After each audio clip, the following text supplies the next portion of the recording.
Hello दोस्तों, आज के अपने इस वीडियो में हम आपके लेके आए हैं पाषाणकालीन संस्कृति, ताम्र पाषाणिक संस्कृति, वैदिक संस्कृति टॉपिक से रिलेटेड कुछ MCQs टाइप क्वेश्चन। तो आइए दोस्तों वीडियो को शुरू करते हैं और देख पढ़ते हैं अपने पहले प्रश्न की ओर। दोस्तों हमारा पहला प्रश्न है, हम यह आज कैसे जानते हैं कि पूरा पाषाण युग में भारत में शुतुरमुर्ग होते थे। तो दोस्तों ये हम कैसे जानते हैं, इसमें हमारा 4 ऑप्शन दे रखे हैं। इसमें हमारा पहला ऑप्शन सही है, महाराष्ट्र के पटनेपुरा स्थल से शुतुरमुर्ग के अंडों के अवशेष मिले हैं। ठीक है, और दोस्तों इन अंडों पे के छिलकों पे चित्रांकन भी मिलता है और इन अंडों के मनके भी बनाए जाते थे।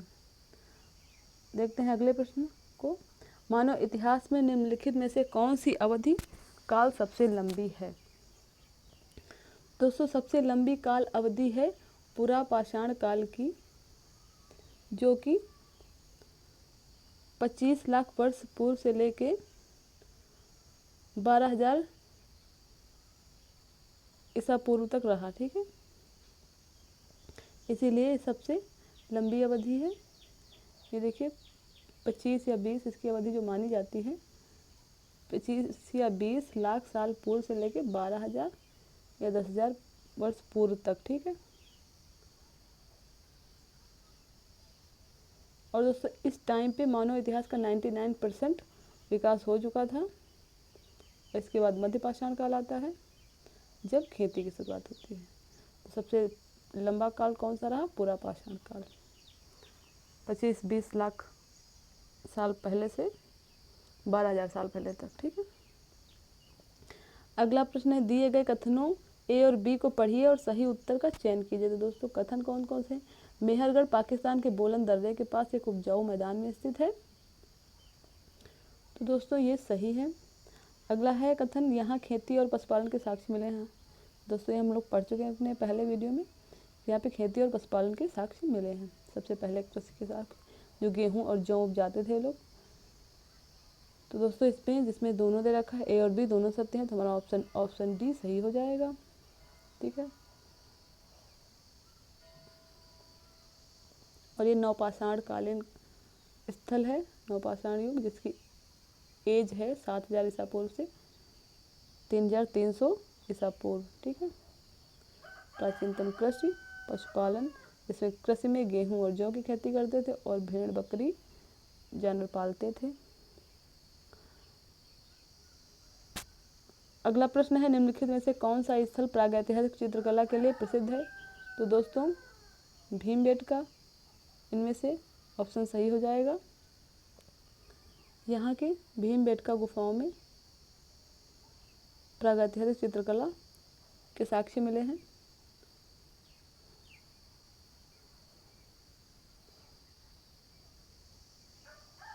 और इसकी खोज विष्णु श्रीधर वाकड़कर द्वारा की गई थी। और भीमबेटका दोस्तों मध्य प्रदेश प्रांत के रायसेन जिले में स्थित है। ठीक है, महापाषाणों के विषय में निम्नलिखित में से कथनों को कौन सा कथन सही है। तो दोस्तों महापाषाण,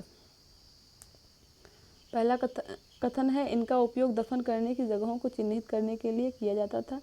ये सब बाकी और सारे ऑप्शन दे रखे हैं। तो दोस्तों इसमें पहला ही ऑप्शन सही है कि जो महापाषाण थे, महापाषाण मतलब बड़ा पत्थर, महा मतलब बड़ा, पाषाण मतलब पत्थर, ये लोग जिस जगह पे अपने पूर्वजों को दफन करते थे वहाँ पे बड़ा सा पत्थर रख देते थे, तो उसकी पहचान के लिए, ठीक है, चिन्हित करने के लिए किया जाता था।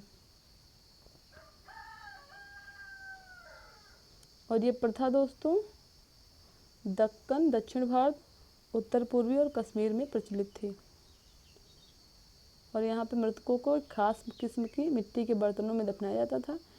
इनके साथ ये लोग लोहे के औजार, घोड़ों के कंकाल, पत्थर और सोने के गहने आदि भी प्राप्त हुए हैं, जिससे लगता है कि इनको भी ये लोग साथ में ही दफनाते थे।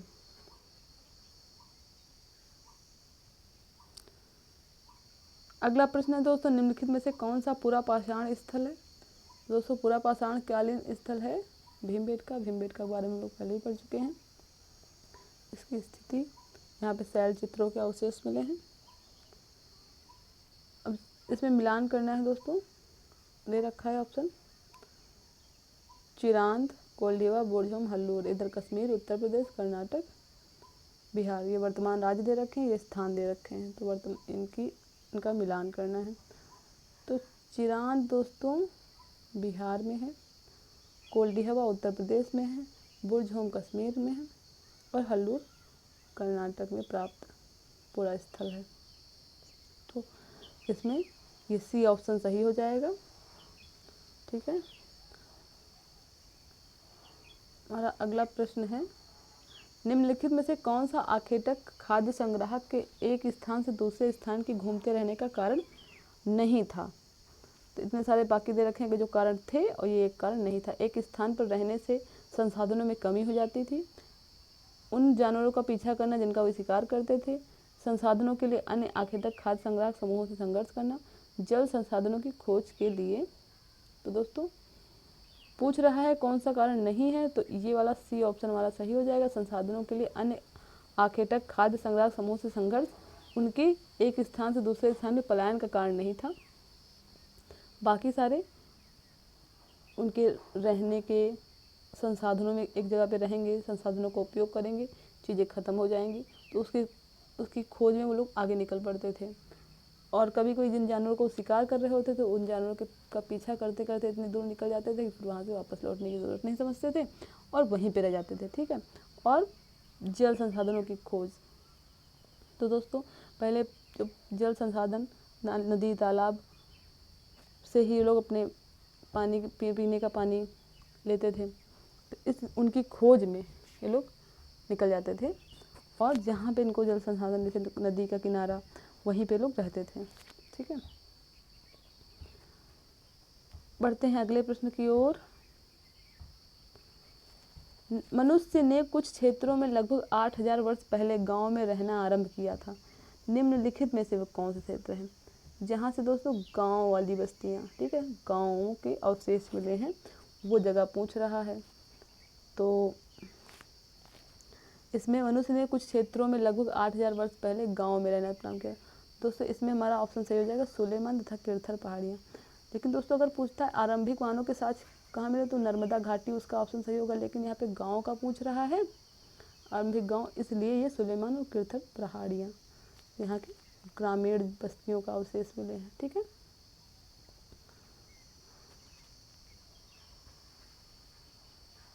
वर्तमान में ये स्थल पाकिस्तान तथा अफगानिस्तान में स्थित है। मेहरगढ़ यहीं स्थित था जहाँ पर प्राचीनतम मानव बस्ती के प्रमाण पाए गए। यहाँ से नवपाषाण काल तथा हड़प्पा काल के साक्ष्य भी प्राप्त हुए हैं। कहाँ से दोस्तों? सुलेमान तथा किरथर पहाड़ियों से। ठीक है, नवपाषाण कालीन और हड़प्पा कालीन साक्ष्य मिलते हैं और यहाँ पे ग्रामीण बस्तियों के अवशेष मिले हैं। अगला प्रश्न है, मध्य प्रदेश में स्थित भीमबेटका एक पुरा स्थल है। तो दोस्तों ये पूरा पाषाणिक, ठीक है, पूरा पाषाणिक पूरा स्थल है। भारत की प्राचीनतम नवपाषाणिक बस्ती है, नवपाषाण काल की सबसे पुरानी बस्ती दोस्तों ये मिलती है मेहरगढ़ से। यहाँ के लोग कृषि करते थे, पशुपालन करते थे और यह पाकिस्तान के बलूचिस्तान प्रांत में बोलन दर्रे के निकट है, बोलन दर्रे के निकट। ठीक है, यहाँ से कृषक समुदाय के उद्भव के सबसे प्राचीन प्रमाण, ठीक है, कृषक समुदाय के उद्भव के भारतीय उपमहाद्वीप में सबसे प्राचीन प्रमाण यहीं से प्राप्त हुए। कहाँ से? मेहरगढ़ से। पूरा पाषाण युग की अवधि पूछ रहा है दोस्तों इसमें, तो ये 20 लाख से 10,000 ईसा पूर्व, इसमें ऑप्शन सही हो जाएगा। ठीक है, इसकी अवधि मानी जाती है दोस्तों 20, 25 या 20, ठीक है, 25 या 20 लाख वर्ष पूर्व से 10 या 12, ठीक है। अगर दोस्तों यहाँ 12 दे रखा होता वो ऑप्शन भी आपका सही होता, 12,000 ईसा पूर्व पहले। तो दोस्तों इसमें ये अनुमानित आयु है इसकी।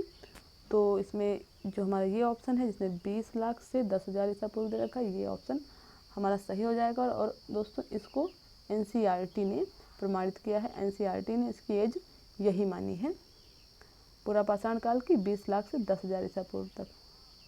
ठीक है, और इसके बाद शुरू होता है मध्य पाषाण काल, जिसकी एज 10,000 ईसा पूर्व से 7,000 ईसा पूर्व तक की मानी गई है। अगला प्रश्न है, इतिहास कब आरंभ हुआ? तो दोस्तों इतिहास आरंभ होता है जब हमें लिखित साक्ष्य उपलब्ध हो जाते हैं, तब हमारा ऐतिहासिक काल प्रारंभ होता है। तो वहीं से इतिहास आरंभ होता है। ठीक है, उससे पहले प्राक-ऐतिहासिक काल, उसके बाद आदि ऐतिहासिक काल, उसके बाद ऐतिहासिक काल। तो दोस्तों प्राक ऐतिहासिक काल लिखित साक्ष्य मिले ही नहीं है। आदि ऐतिहासिक काल लिपि मिली है लेकिन उसको पढ़ा नहीं जा सका है। ऐतिहासिक काल जहाँ से लिपि मिली है, उसके लिखित साक्ष्य मिले हैं और उनको पढ़ा गया है, उनके आधार पर ही इतिहास लिखा गया है, तो वो ऐतिहासिक काल है। ठीक है, इतिहास के संदर्भ में सही कालक्रम तो सबसे पहले पैलियोलिथिक यानी कि पुरापाषाण काल, उसके बाद माइक्रोलिथिक मध्यपाषाण काल, उसके बाद नियोलिथिक नवपाषाण काल, उसके बाद मेगालिथिक महापाषाण काल। ठीक, तो दोस्तों यही इसका कालक्रम, ये वाला ऑप्शन इसका सी सही होगा, यही इसका कालक्रम होगा।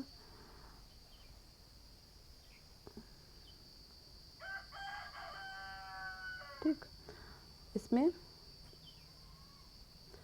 इसकी खोजकर्ता के नाम भी दिए हुए हैं। पुरापाषाणकालीन चट्टान की खोज रॉबर्ट ब्रूस फूट ने 1863 ईस्वी में किया। 1863, इसमें साफ दिख नहीं रहा है दोस्तों, 1863 में किया रॉबर्ट ब्रूस फूट ने। मध्यपाषाण काल दोस्तों, इसका ये मध्यपाषाण का माइक्रोलिथिक एज, इसको माइक्रोलिथिक क्यों कहते हैं? क्योंकि यहाँ पे जो पत्थर के उपकरण मिले हैं वो बहुत छोटे छोटे हैं। ठीक है, लघु उपकरण प्राप्त हुए, इसीलिए इसको माइक्रोलिथिक कहा गया है। अगला नवपाषाण काल है।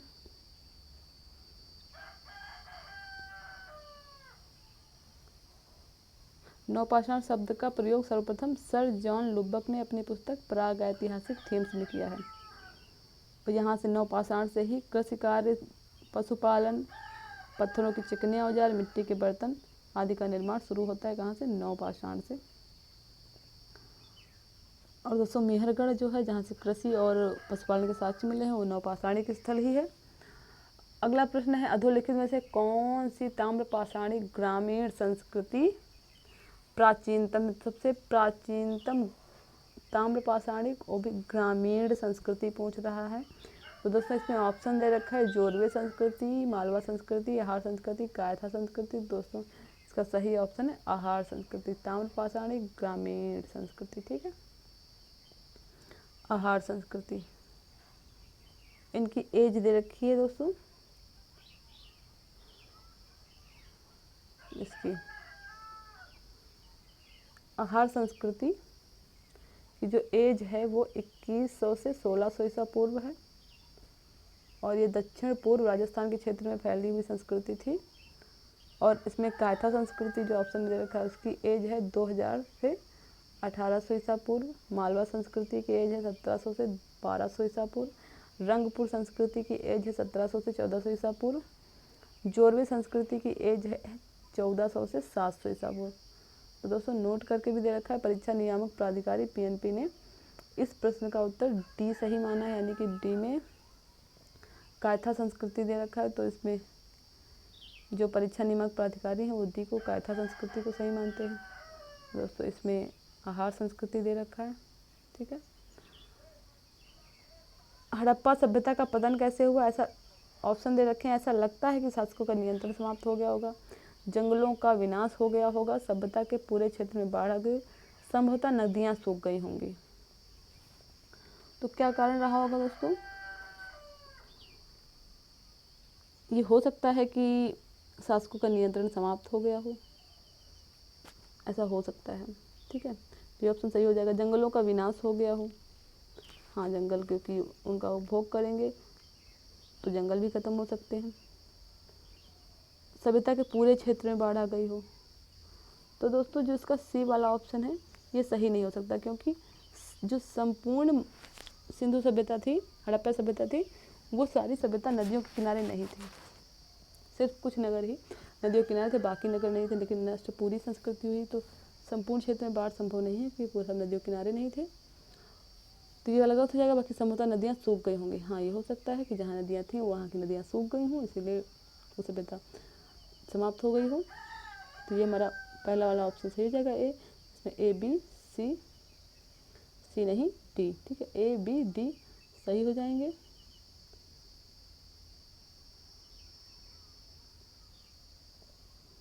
हड़प्पा के बारे में कुछ तथ्य दे रखे हैं।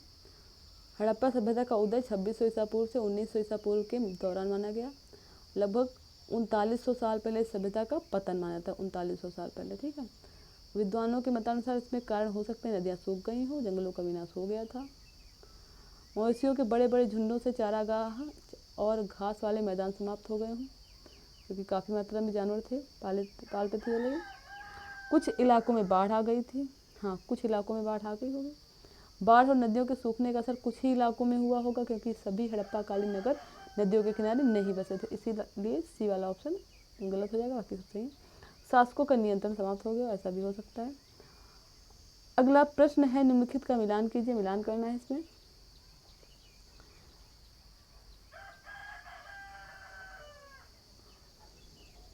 तो दोस्तों नर्मदा घाटी संबंधित है आखेट और खाद्य संग्रहण से, वज्जी संबंधित है आरंभिक गणतंत्र, ठीक है, वज्जी आरंभिक गणतंत्र था।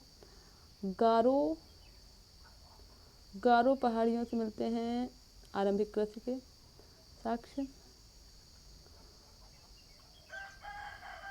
गंगा घाटी में लगभग 2500 वर्ष पूर्व के शहर स्थित थे। सिंधु और उनकी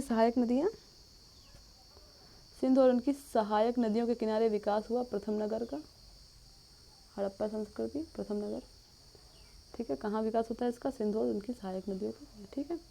तो इसमें ये मिलान हो गया, तो इसका ऑप्शन जो सही होगा, इसका बी ऑप्शन सही हो जाएगा। ए का 2, बी का 1, ठीक है।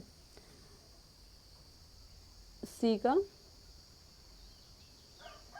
4, डी का 3 और ई का 4, ठीक है। इसका बी ऑप्शन सही होगा।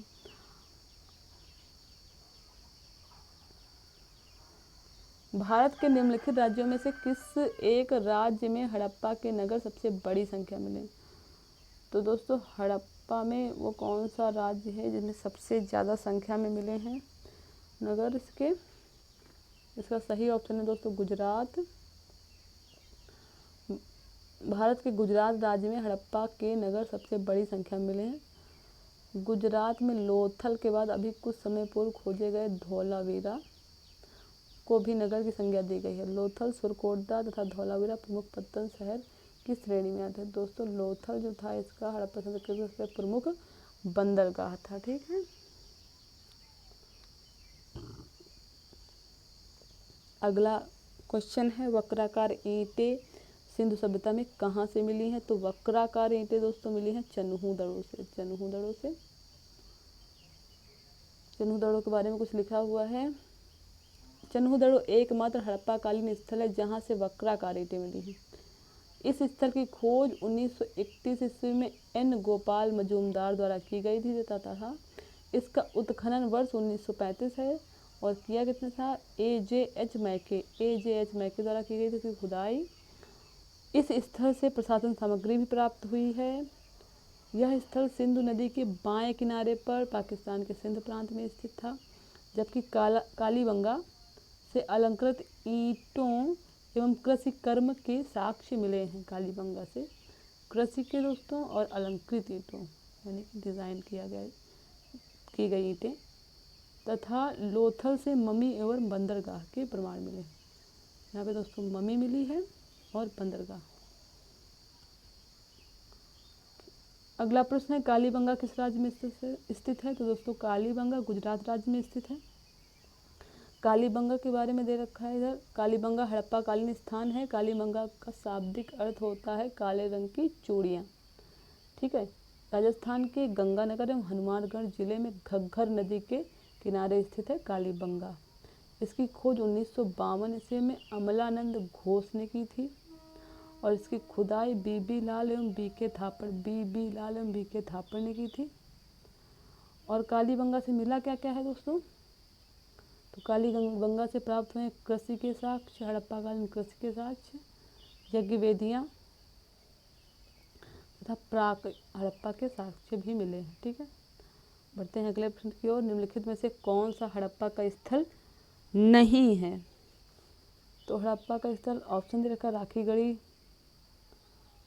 सोतका को, गमेरी वाला, चिरांद। हड़प्पा काल पूछ रहे हैं तो दोस्तों राखी गढ़ी, गमेरी वाला, सोतका को, ये तीनों ही हड़प्पा कालीन स्थल हैं। क्वेश्चन क्या पूछ रहे हैं? नहीं। तो हमारा सही ऑप्शन क्या हो जाएगा? चिरांद। ठीक है, क्वेश्चन के हिसाब से ये तीनों गलत हो जाएंगे और चिरांद सही हो जाएगा, क्योंकि चिरांद दोस्तों ये हड़प्पा कालीन नहीं, ये नवपाषाण कालीन स्थल है जो बिहार के सारण जिले में स्थित है। ठीक है, यहाँ से हिरण सींग से निर्मित उपकरणों की प्राप्ति हुई है। चिरांद से दोस्तों बिहार के सारण जिले में स्थित है, जबकि राखी गढ़ी, सोतका को तथा गमेरी वाला हड़प्पा कालीन स्थल हैं। ठीक है, बढ़ते हैं अगले प्रश्न की ओर। किस स्थान पर मृतक को प्रायः उत्तर की ओर सिर करके दफनाया जाता था? तो दोस्तों ये जो मृतकों को उत्तर की ओर सिर करके दफनाए जाने की प्रथा मिली है कहाँ से? इनाम गांव से। इनाम गांव से जो साक्ष्य प्राप्त हुए हैं उससे पता चलता है कि लोग जो शवों को दफनाते थे उनके उत्तर की ओर सर और दक्षिण की ओर पैर करते थे। और ये ताम्र पाषाणिक स्थल है इनाम गांव, महाराष्ट्र राज्य में स्थित है। ठीक है, यहाँ से कब्रों के साक्ष्य मिले हैं। ठीक है, अगला प्रश्न। एम्फोरा एक डैश था। एम्फोरा क्या था? एम्फोरा दोस्तों एक लंबा एवं दोनों तरफ लंबा तथा दोनों तरफ हत्थे लगा जार था। एम्फोरा आकार में लंबा तथा दोनों तरफ हत्थे वाले जार को एम्फोरा जार कहा जाता है। रोमन साम्राज्य में काली मिर्च की इतनी मांग थी कि इसे डैश नाम से बुलाते थे। तो दोस्तों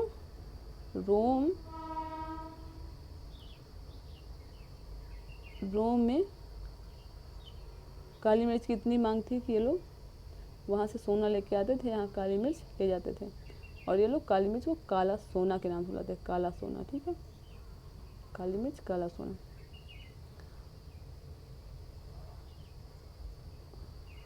इसको यवन प्रिय भी कहा गया क्योंकि यवन लोग इसको बहुत ज़्यादा पसंद करते थे और इसका प्रयोग भी बहुत ज़्यादा करते थे। लोथल दोस्तों, लोथल पता है आपको? लोथल क्या है? हड़प्पा सभ्यता का बंदरगाह एवं व्यापारिक केंद्र। पहला ऑप्शन ही सही हो जाएगा इसका। लोथल गुजरात राज्य में भोगवा नदी पर स्थित है और ये हड़प्पा कालीन बंदरगाह एवं व्यापारिक स्थल है और यहाँ से गोदीवाड़ा बंदरगाह के साक्ष्य पाए गए हैं। ठीक है, निम्न में से किस सिंधु घाटी शहर के 2 के स्थान पर 3 हिस्से हैं? तो दोस्तों जो सिंधु घाटी शहर हैं उनके ज़्यादातर नगरों के 2 ही हिस्से हैं, लेकिन जो इसमें से धौलावीरा है, धौलावीरा इसके 3 हिस्से मिले हैं। तो दोस्तों इससे पहले वाले वीडियो में हमने इसमें पढ़ा था कि इसमें 3 स्थल कौन कौन से हैं। इसमें जो मिला है दुर्ग, मध्य और निचले नगर। ठीक है, इसका दुर्ग भाग और मध्य भाग और निचला नगर।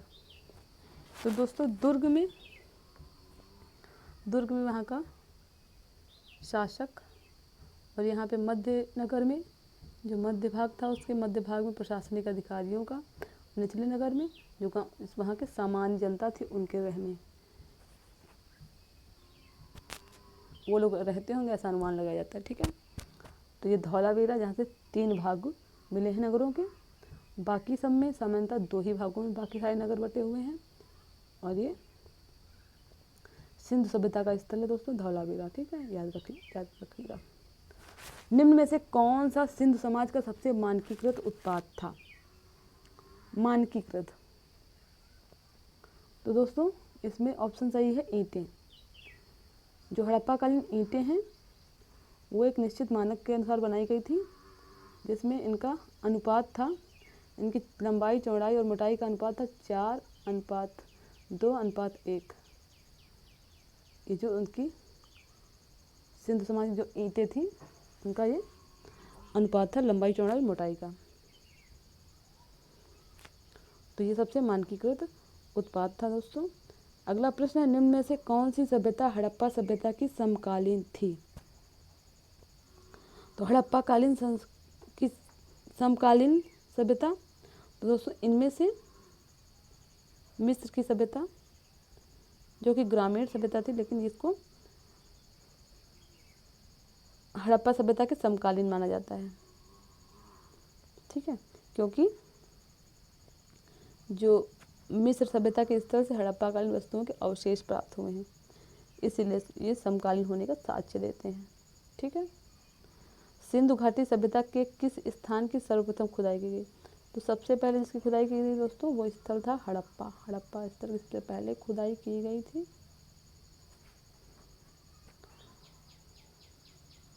और खुदाई की किसने थी दोस्तों? 1921 में दयाराम साहनी द्वारा इस स्थल की खुदाई की गई थी। हड़प्पा स्थल की प्रथम उत्खनन होने के कारण इस सभ्यता को हड़प्पा सभ्यता के नाम से जाना जाता है।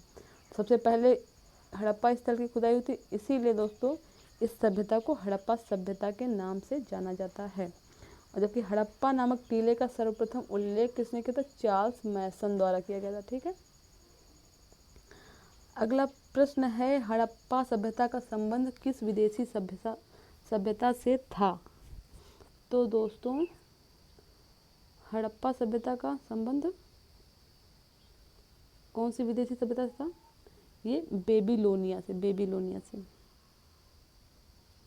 और बेबीलोनिया सभ्यता का उद्भव दोस्तों फारस में हुआ था। ठीक है, निम्न में से किस सैंधो स्थल से अग्निकुंड के साक्ष्य मिले हैं?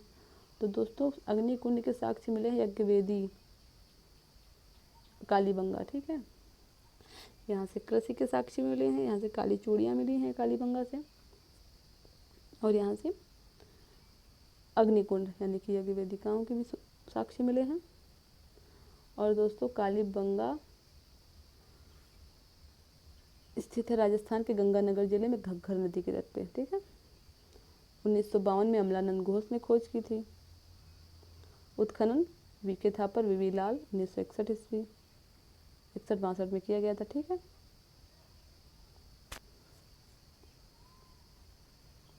अगला प्रश्न है, किस हड़प्पा कालीन इमारत को सर जॉन मार्शल ने विश्व का एक अद्भुत निर्माण कहा?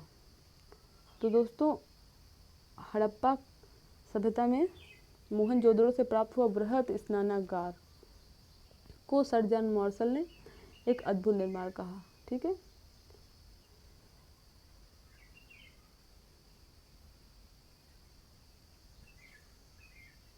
और हड़प्पा स्थल से प्राप्त अन्नागार नहीं होगा तो दोस्तों ये स्नानागार होगा। ठीक है, स्नानागार सैंधो सभ्यता की संभवतः सबसे बड़ी इमारत थी।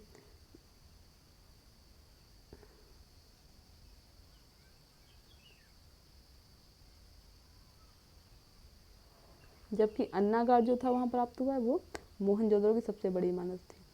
ठीक है,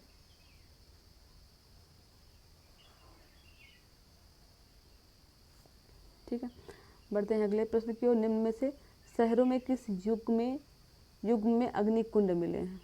इस युग्म में जोड़े दे रखे हैं दोस्तों, जिसमें दो स्थल दे रखे हैं, और इसमें कहाँ से, मतलब किन्हीं दो जगहों से मिली है, तो उसमें कौन सा जोड़ा सही होगा? तो दोस्तों इसमें कालीबंगा लोथल, मोहनजोदड़ो हड़प्पा, धौलावीरा लोथल, आमरी कोट दीजी। दोस्तों कालीबंगा से तो प्राप्त हुई है यज्ञवेदिका अग्निकुंड, पता है हमें तो लोथल और कालीबंगा, ये पहला ऑप्शन ही सही हो जाएगा। कालीबंगा और लोथल से प्राप्त हुआ है, तुमको एक स्थल और पता चल गया, लोथल। ठीक है, सैंधो स्थल कालीबंगा एवं लोथल से अग्निकुंड के साक्ष्य मिले हैं। यह कुंड धार्मिक कर्मकांडों का साक्ष्य प्रस्तुत करते हैं। कालीबंगा राजस्थान के घग्गर नदी पे स्थित है, पता है दोस्तों, पहले पढ़ चुके हैं हम लोग इसको। और इसमें एक पॉइंट और देखा है, धौलावीरा से खेल के मैदान के स्टेडियम के साक्ष्य मिले हैं। चावल का कृषिगत उत्पादन सर्वप्रथम कहाँ हुआ? चावल का कृषिगत उत्पादन सबसे पहले कहाँ हुआ दोस्तों? ये पूछ रहा है। अंटार्कटिका, दक्षिण एशिया, अमेरिका, यूरोप। तो दोस्तों इसमें सही ऑप्शन है दक्षिण एशिया। चावल के कृषिगत उत्पादन के सर्वप्रथम साक्ष्य याक्सी नदी जो कि चीन में है। ठीक है, याक्सी नदी घाटी से मिले हैं जो 10,000 वर्ष पुराने हैं। पुरातात्विक साक्ष्यों से पता चलता है कि भारत में सबसे पुराने चावल की कृषि के साक्ष्य कोल्डिहवा बेलन घाटी। दोस्तों हम लोग पढ़े थे धान के सबसे पहले साक्ष्य मिले थे कोल्डिहवा बेलन घाटी से। ठीक है, जो लगभग 7,000 वर्ष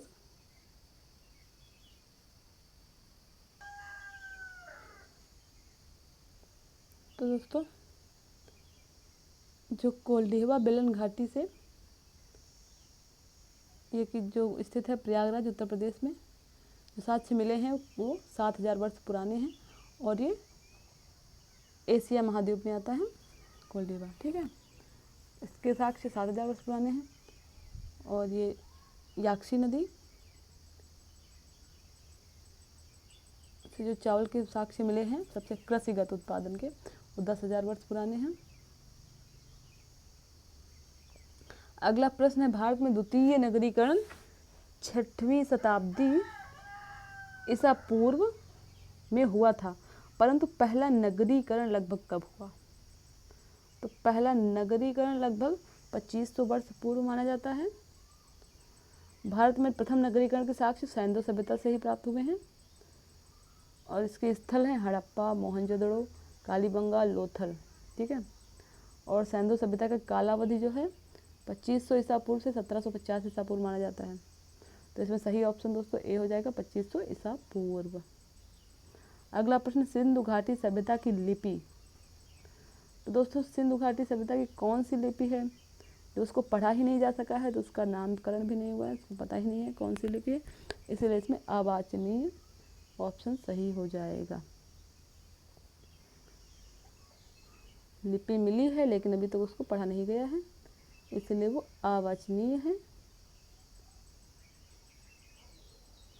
लिपियों के लिखावट के आधार पर हड़प्पा लिपि को बेस्त्रोफेदोन भी कहा जाता है। बेस्त्रोफेदन हड़प्पा के लोग प्रयोग करना नहीं जानते थे। तो दोस्तों हड़प्पा के लोग किस चीज़ का नहीं प्रयोग करते? इसमें सी ऑप्शन सही हो जाएगा। सोने का प्रयोग करते थे, चांदी का प्रयोग करते थे, कांसे का प्रयोग करते थे। क्यों? तो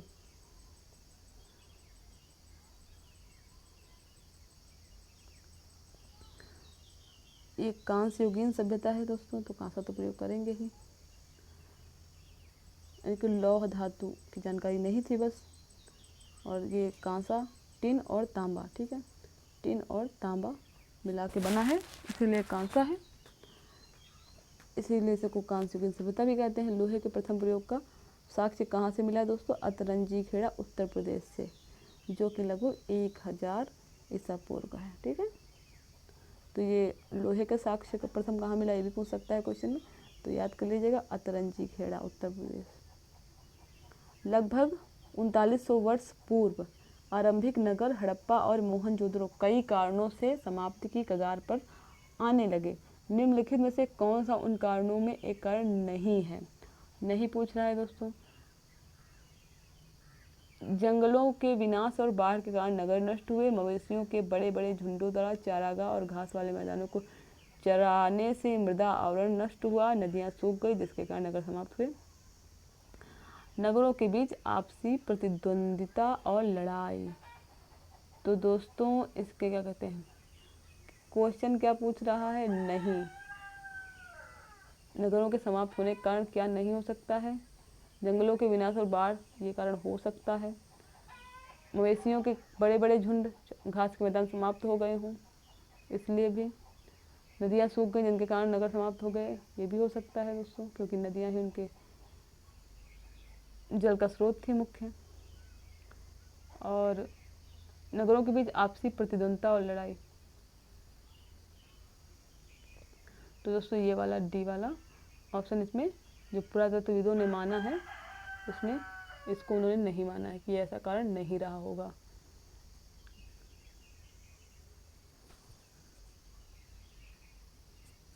क्योंकि दोस्तों हड़प्पा सभ्यता से कोई युद्ध आदि के साक्ष्य नहीं मिले, कोई औजार हथियार आदि प्राप्त नहीं हुए, तो उनके बीच ऐसा कुछ लड़ाई झगड़ा हुआ हो ऐसा कुछ साक्ष्य नहीं मिलता है। ठीक है, तो उसमें बाकी सारे कारण हो सकते हैं। जो पुरातत्वविदों ने अनुमान लगाए उसमें से कारण हो सकते हैं बाढ़, आक्रमण, बाहर से किसी ने आक्रमण किया हो, नदियों के मार्ग परिवर्तन में से सूखा, जलवायु परिवर्तन और मवेशियों के बड़े झुंडों द्वारा चारागाह और घास के मैदानों को नष्ट कर दिया जाना। ठीक है, ध्यातव्य है कि सिंधु सभ्यता पतन का कारण बाह्य आक्रमण था, ना कि उनके बीच आपसी प्रतियोगिता। बाहर से आक्रमण हो सकता है, ऐसा अनुमान लगाया जाता है, हो सकता है किसी बाहर से आए लोगों ने उन पर आक्रमण किया हो, लेकिन उनके बीच आपसी प्रतिद्वंदिता उनकी नष्ट होने का कारण नहीं था। ठीक है, अगला क्वेश्चन है ऋग्वेद मूल रूप से निम्नलिखित में से किस भाषा में रची गई थी। तो ऋग्वेद दोस्तों, ऋग्वेद की मुख्य भाषा सारे संस्कृत है, इसमें संस्कृत सही हो जाएगा। ऋग्वेद मूल रूप से संस्कृत भाषा में रची गई थी। वेदों की रचना जो हुई है वो वैदिक काल में हुई है। वैदिक सभ्यता आर्यों द्वारा निर्मित की गई थी और आर्यों की भाषा संस्कृत ही थी। ऋग्वेद को इतिहासकार हिंदी यूरोपीय भाषा परिवार की अभी तक उपलब्ध पहली रचनाओं में एक मानते हैं। यह एक प्रमुख हिंदू धर्म ग्रंथ है ऋग्वेद। ठीक, ये संस्कृत भाषा में। अगला प्रश्न है निम्नलिखित में से वस्तु विनिमय पद्धति की सही विशेषता कौन सी है। दोस्तों ऑप्शन दे रखा है, यह धन का उपयोग किए बिना वस्तुओं की अदला बदली। वस्तु विनिमय, दोस्तों वस्तु विनिमय का मतलब ही है वस्तुओं की अदला बदली, तो इसमें पहला ऑप्शन ही सही हो जाएगा। धन का उपयोग नहीं होता था, वस्तु विनिमय यानी कि किसी एक वस्तु को दे के दूसरी वस्तु को प्राप्त करना, ये वस्तु विनिमय। ठीक है, तो यही ऑप्शन सही हो जाएगा। बाकी ऑप्शन है वह यह वह व्यापार है जिसमें वस्तुओं के अदला बदली में धन का उपयोग किया जाता है, तो दोस्तों यह वस्तु विनिमय नहीं होगा। यह वस्तुओं के लेन देन की आसान बनाती है, दोस्तों ये आसान नहीं बनाती है, इसमें बहुत सारी समस्याएं हो सकती हैं, क्योंकि जो वस्तु हम दूसरी वस्तु प्राप्त करने के लिए दे रहे हैं हो सकता है उसकी कीमत कम हो या ज़्यादा हो, तो इसमें कई तरह की समस्याएं आती हों। यह खर्चीली और समय साध्य प्रक्रिया है, दोस्तों इसमें ऐसा कुछ नहीं है कि खर्चीली और समय साध्य है, तो इसका पहला ऑप्शन सही हो जाएगा। अगला प्रश्न है ऋग्वेद में गंगा और यमुना नदी का 10 बार नाम आया, कितनी बार नाम आया पूछ रहा है। गंगा और यमुना नदी का दोस्तों एक बार, ऋग्वेद में गंगा और यमुना नदी का नाम एक बार आया है। ठीक है, और वैदिक काल में सरस्वती नदी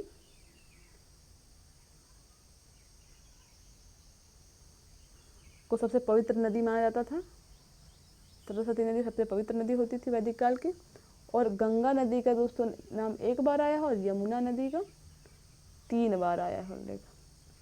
और इसमें गंगा यमुना दोनों पूछ रहा है, ऑप्शन में सिर्फ 12 लगभग 1000 1 2 100 दे रखा है, तो इसका एक वाला ये ऑप्शन सही हो जाएगा बी। ठीक है, अगला प्रश्न है पूर्व यदु और भरत वेदों में उल्लेख किसकी तरह है। तो दोस्तों जो पूर्व यदु और भरत इन लोगों का वेदों में उल्लेख किसके रूप में किया गया है। ऑप्शन दे रखे हैं जन, राष्ट्र, राजन, दस्यु, तो दोस्तों इसमें जन के रूप में पूर्व यदु और भरत लोगों का उल्लेख किया गया है। भारत में आर्यों का आगमन 1500 ईसा पूर्व में हुआ, जो कई कबीलों यानी कि जन में विभक्त थे। प्रमुख कबीले थे पूर्व यदु, अनु, तुर्बस, भलानस, शिव, विचाणी तथा भरत। दोस्तों ये क्या था, जन।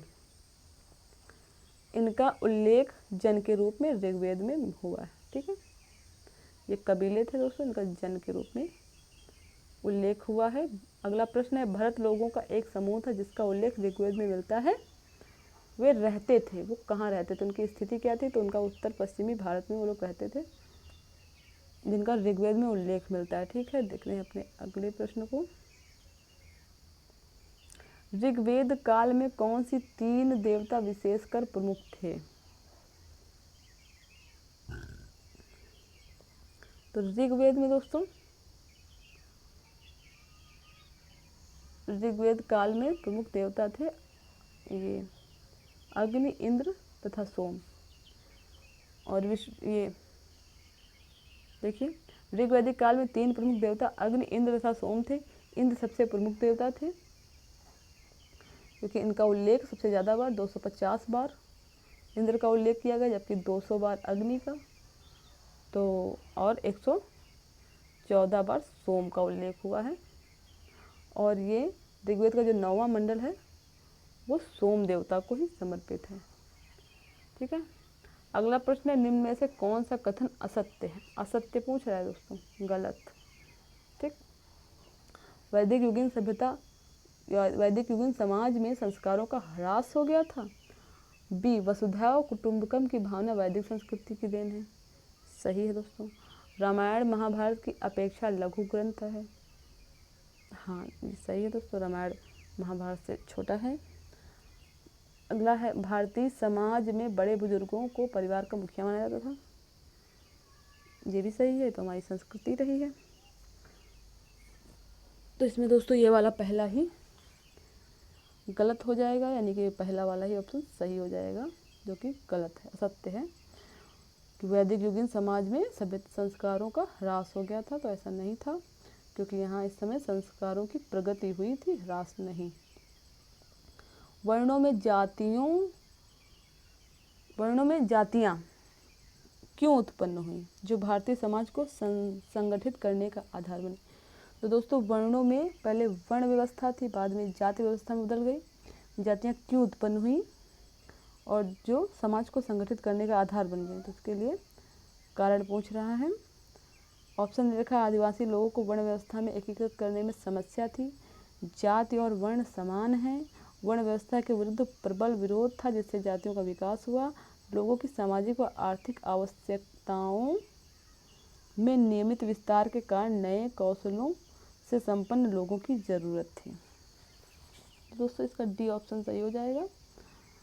लोगों की सामाजिक व आर्थिक आवश्यकताओं में नियमित विस्तार के कारण नए कौशलों से संपन्न लोगों की ज़रूरत थी। इस कारण वर्णों में जातियों की उत्पत्ति हुई, जो समाज को संगठित करने का आधार बन गई। हमारा अगला और अंतिम प्रश्न है दोस्तों, निम्न में से किस समूह की भाषा को भारत में सबसे अधिक लोग बोलते हैं? तो दोस्तों, इसमें सबसे अधिक बोली जाती है जो भाषा, वो भारतीय आर्य है। ठीक है, और ये द्रविड़, ऑस्ट्रो एशियाटिक, चीनी, तिब्बती, इनके बोलने वालों की संख्या कम है, सबसे ज़्यादा। ठीक है, जो भारतीय आर्य समूह की भाषा है वो सबसे ज़्यादा बोली जाती है, क्योंकि इन्हीं लोगों का यहाँ पे बाहुल्य है। तो दोस्तों, ये था हमारा आज का वीडियो। ये वीडियो आपको कैसा लगा कमेंट करके ज़रूर बताइएगा, और हमारे इसी प्रकार के एजुकेशनल वीडियो देखने के लिए हमारे चैनल को सब्सक्राइब करिए, लाइक करिए और शेयर करिए। मिलते हैं अपने अगले वीडियो में, तब तक के लिए नमस्कार, धन्यवाद।